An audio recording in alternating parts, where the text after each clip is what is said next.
আসসালামু আলাইকুম এভরিওয়ান। আজকে নিয়ে এসেছি দারুণ মজাদার রেস্টুরেন্ট স্টাইলে বিফ সিজলিং।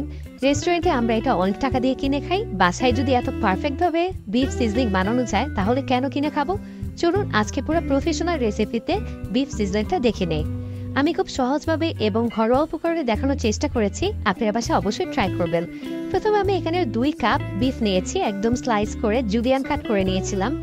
তারপর আমি এখানে পরিমাণ মতো লবণ দিয়ে দিলাম, 1 চা চামচ গরম মশলা, 1 চা চামচ মাংসের মশলা, এটা আপনারা স্কিপ করতে পারেন চাইলে, 1 চা চামচ গুঁড়ো মরিচ, আর দিয়ে দিচ্ছি এরপর দিয়ে দিচ্ছি জিরে গুঁড়ো 1/2 চা চামচ। আমি এখানে গুঁড়ো মশলাগুলো ব্যবহার করেছি, আপনারা চাইলে বাটাটাও দিতে পারেন অল্প করে। তারপর দিয়ে দিলাম 1 চা চামচের মতো গোলমরিচ গুঁড়ো, আমি এখানে কালো গোলমরিচটা নিয়েছি।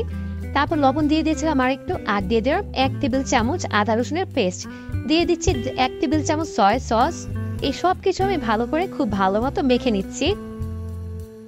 সবকিছু মাখানো হলে আপনারা কিন্তু কিছু করে মেরিনেট করে রাখবেন। আমি এটাকে 2 ঘন্টার মতো মেরিনেট করে রেখেছিলাম, যেহেতু বিফ আমি 2 ঘন্টায় রেখেছিলাম। আর বিফটাকে একটু পাতলা করে কাটার চেষ্টা করবেন। এই দেখুন আমি কিন্তু ভালো মতো মাংসটা মিশিয়ে ফেলেছি মশলার সাথে।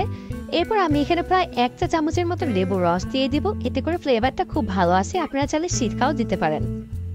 ভালো মতো লেবু রসটাও মেখে নিলাম। এরপর আমি এটাকে 2 ঘন্টার জন্য রেখে দিলাম। মাংসটা মেরিনেশন করার পর আমি এবার একটি প্যানে প্রায় 2 টেবিল চামচের মতো রান্নার সয়াবিন তেল দিয়ে দিলাম। তারপর আমি মাংসগুলোকে একটু ভেজে নেব। প্রথমে আমি মাংসগুলোকে দিয়ে দিলাম। এখানে কিন্তু আমার মাংসটা পুরো কুক হয়ে যাবে, আমি আলাদা করে ভাজতে বা সিদ্ধ করতে যাব না। এখানে আমার সিদ্ধ হয়ে মাংসটা ভাজা ভাজা হবে। এ পর্যায়ে তেলের মধ্যে আমি মাংসটা দিয়ে একটু নাড়াচাড়া করে নিলাম, আর কোনো পানি ইউজ করিনি। প্রথমে আমি কিন্তু এখানে কোনো পানি ইউজ করিনি, মাংস থেকে খানিকটা পানি উঠে এসেছিল, আর এই পানিতেই কিন্তু আমার পুরো মাংসটা রান্না হবে। আর যেহেতু আমি 2 ঘন্টার মতো মেরিনেট করে রেখেছিলাম সব মশলার সাথে, মাংসটা এমনিই সফট হয়ে গিয়েছিল। দেখুন অনেকগুলো পানি উঠে এসেছে। এরপর যে আমি একটু ঢেকে দিব আর আঁচটা একদম কমিয়ে দিব, যাতে করে আমার মাংসটা সিদ্ধ হয়ে যায়। আমি একটু পর উঠিয়ে আর একটু নাড়াচাড়া করে দিলাম, পানিটা একটু শুকাতে চলেছে আর মাংসটাও প্রায় সিদ্ধ হয়ে আসছে। এরপরে আমি সামান্য আরেকটু তেল এড করেছিলাম, যাতে মাংসটা আমি এখানে ভাজা ভাজা করে নিতে পারি।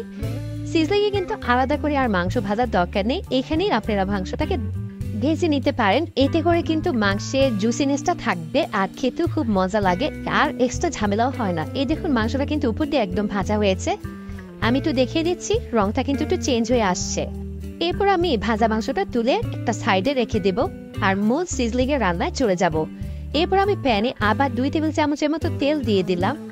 এরপর দিয়ে দিলাম প্রায় 1 টেবিল চামচের মতো রসুন কুচি। আপনারা রসুন কুচিটা একটু বেশি দেওয়ার চেষ্টা করবেন, এতে করে ফ্লেভারটা অনেক ভালো আসবে। হালকা একটু ভেজে নিচ্ছি, রসুনটা খুব বেশি পোড়ানো যাবে না, একটু ভেজে নিলে হবে। আর এখানে আমি কিছু সবজি নিয়েছি, দেখুন এরকম জুলিয়ান কাটে গাজর, ক্যাপসিকাম আর টমেটো নিয়েছি। গাজরটা কিন্তু এরকম লম্বা করে কেটে নেবেন অবশ্যই। এরপর আমি এই রসুনের মধ্যে আমার গাজরটা দিয়ে দিব, দিয়ে সামান্য একটু সটে করে নেব। খুব বেশি সেদ্ধ করা যাবে না, এতে করে গাজরটা সফট হয়ে যাবে আর সিজলিং এর টেস্টটা কিন্তু পাওয়া যাবে না। আমরা চাইনিজ রেস্টুরেন্টে দেখে থাকি গাজরটা কিন্তু একটু কাঁচা টাইপেরই থাকে। তারপর আমি একটু ভালো মতোই ভেজে নেব।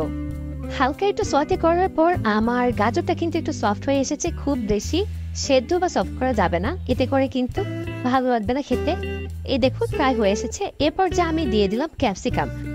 এখানে আমি গাজরটা দিয়েছিলাম 1/3 কাপের মতো, আর ক্যাপসিকামটা দিয়ে দিলাম 1/4 কাপের মতো।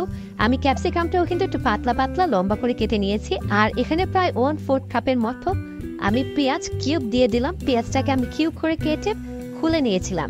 এই দেখুন সবকিছু দেখতে কত সুন্দর লাগছে, একদম কালারফুল। এই সব কিছু আমি ভালো মতো আরেকটু সর্টে করে নেব।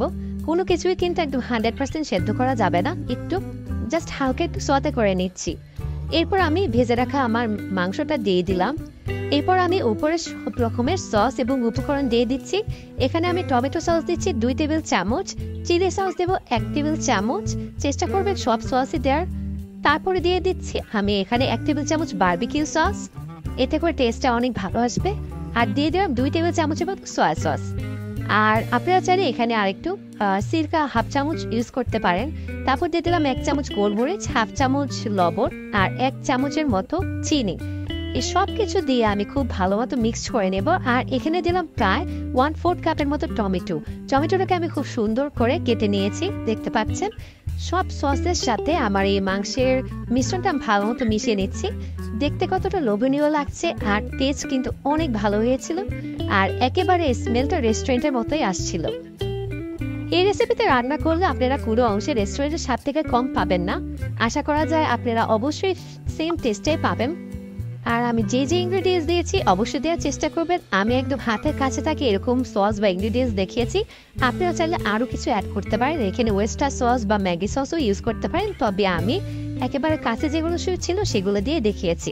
দেখুন দেখতে কত ভালো লাগছে। একটু নাড়াচাড়া করার পর আমি এখানে প্রায় 1 টেবিল চামচের মতো কর্নফ্লাওয়ার দিয়ে দিয়েছিলাম। কর্নফ্লাওয়ারটা আমি আগে থেকে গলিয়ে রেখেছিলাম, সেখান থেকে 1 টেবিল চামচ আমি এখানে উপর থেকে দিয়ে দিলাম। আর কর্নফ্লাওয়ার দেওয়ার সাথে সাথেই কিন্তু আপনারা ভালো মতো একটু নেড়ে নেবেন, তা না হলে নিচ দিয়ে জমাট বেঁধে যাবে। আর আমার মনে হচ্ছিল সসটা একটু কম হয়েছে, আমি আরও 1 চামচের মতো টমেটো সস অ্যাড করেছিলাম। দেখুন এই পর্যায়ে কিন্তু অনেক ভালো লাগছে দেখতে, আর খুব সুন্দরভাবে পুরো মিশ্রণটি আমি মাখিয়ে নিচ্ছি। আর আমার সবজির কালারগুলো কিন্তু একেবারে টকটকে রয়েছে। আর এ পর্যায়ে আমি একদম কাঁচামরিচ মাঝখান দিয়ে একটু চিড়ে দিয়ে দিলাম প্রায় 4-5টির মতো। এটা দিয়ে ভালো মতো আর একটু নাড়াচাড়া করে নেব। ব্যাস এতটুকুই, আর কিচ্ছু না। হয়ে গেল আমার মজাদার বিফ সিজলিং। একেবারে রেস্টুরেন্টের সাথে বিফ সিজলিং আপনারা এই রেসিপিতে ঘরে বানাতে পারেন। দেখতে যেমন ভালো লাগছে, খেতেও কিন্তু অসাধারণ হয়েছিল। আর এই সিজলিংটা আপনারা যে কোনো কিছু রাইস বা চাউমিন যে কোনো কিছুর সাথেই সার্ভ করতে পারেন, একেবারে পারফেক্ট টেস্ট আসবে। আমি খুব সহজভাবে দেখানোর চেষ্টা করেছি, ভালো লাগলে অবশ্যই বাসায় এটি ট্রাই করবেন। আর আমার পুরো ভিডিওটি দেখে থাকলে একটু লাইক দিবেন, আর আমার চ্যানেলটি প্লিজ অবশ্যই সাবস্ক্রাইব করবেন। সামনে আমি আরো অনেক চাইনিজ আইটেমের রেসিপি নিয়ে আসবো। আপনারা কে কি রেসিপি দেখতে চান আমাকে অবশ্যই জানাবেন। এই দেখুন আমি একটু খেয়ে দেখছিলাম কেমন হয়েছে, খেতে কিন্তু দারুণ মজা, একেবারে রেস্টুরেন্টের মতোই। আপনারা কিন্তু অবশ্যই এটি ট্রাই করবেন আর কমেন্ট বক্সে জানাবেন কেমন হয়েছে। ধন্যবাদ সবাইকে।